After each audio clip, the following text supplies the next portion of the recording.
सूक्ष्मदर्शी और सूक्ष्मदर्शी में सूक्ष्मदर्शी क्या होता है, जिससे हम किसी भी चीज को सूक्ष्म वस्तुओं को आसानी से देख सकें, उसके लिए सूक्ष्मदर्शी का प्रयोग किया जाता है। आज इसमें हम पहला पढ़ेंगे सरल सूक्ष्मदर्शी, जो क्लास 12 का बहुत ही इंपॉर्टेंट टॉपिक है। इसमें हमने क्या किया, एक उत्तल लेंस लिया, उत्तल लेंस के फोकस तथा ऑप्टिकल सेंटर के बीच एक ऑब्जेक्ट रखा और इससे मुख्य अक्ष के समांतर निकलने वाली प्रकाश की किरणें फोकस से गई और जो ऑप्टिकल सेंटर से गई वो गई। अब इसका प्रतिबिंब कहीं जाकर अनंत पर बन सकता है और यहाँ मैंने एक नेत्र लगाया, इस नेत्र से देखा तो इस इतनी बड़ी वस्तु का प्रतिबिंब इसके मुख्य अक्ष पर भी, इससे वस्तु से क्या बना, बड़ा बना और क्या बना, सीधा बना। तो इसका अगर हम डेरिवेशन देखें कैसे, और इसमें एक उत्तल लेंस का उपयोग हमने किया, वस्तु को प्रकाशित केंद्र तथा फोकस के बीच रखा जाता है और हम AB का बड़ा तथा सीधा प्रतिबिंब A' B' प्राप्त कर लेते हैं। समझ रहे हो ना।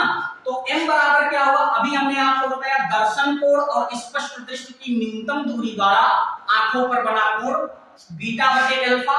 ठीक है, तो हमने कहा कि यदि अल्फा बीटा सूक्ष्म जो यहाँ बनने वाले कोण है, जो अल्फा और बीटा, ये देखिए स्पष्ट दृष्टि की न्यूनतम दूरी द्वारा अल्फा बन रहा है और यहाँ पर जो है आप इस वस्तु के द्वारा कौन सा कोण बन रहा है, बीटा कोण बन रहा है।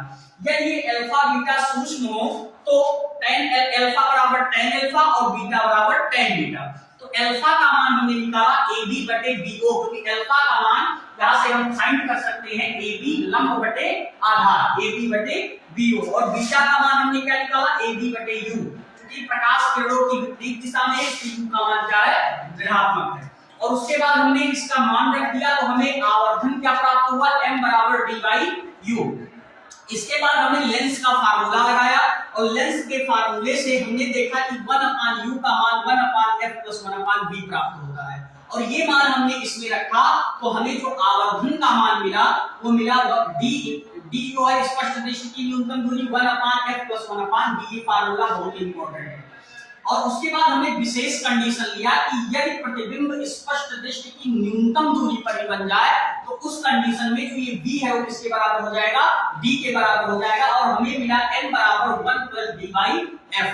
ठीक है, और दूसरा कंडीशन मैंने लिखा कि यदि प्रतिबिंब, ये दूसरा कंडीशन है कि यदि प्रतिबिंब अनंत पर बन रहा हो तो उसके लिए b का मान क्या हो जाएगा, इनफाइनाइट, और इनफाइनाइट हो जाएगा तो ध्यान रखिए 1/∞ का मान 0 होता है तो 1 n = d1/f + 1/∞ m बराबर मिला d/f। तो इससे निष्कर्ष हमको क्या मिला, सरल सूक्ष्मदर्शी से निष्कर्ष मिला कि यदि किसी सरल सूक्ष्मदर्शी का फोकस दूरी जितना कम होगी, यानी फोकस दूरी को घटा देंगे तो इसकी आवर्धन क्षमता उतनी ही ज्यादा हो जाएगी, यानी इसके द्वारा प्रतिबिंब उतना ही ज्यादा हमें आवर्धित प्राप्त होगा। तो इस प्रकार से हम सरल सूक्ष्मदर्शी को समझ सकते हैं। धन्यवाद।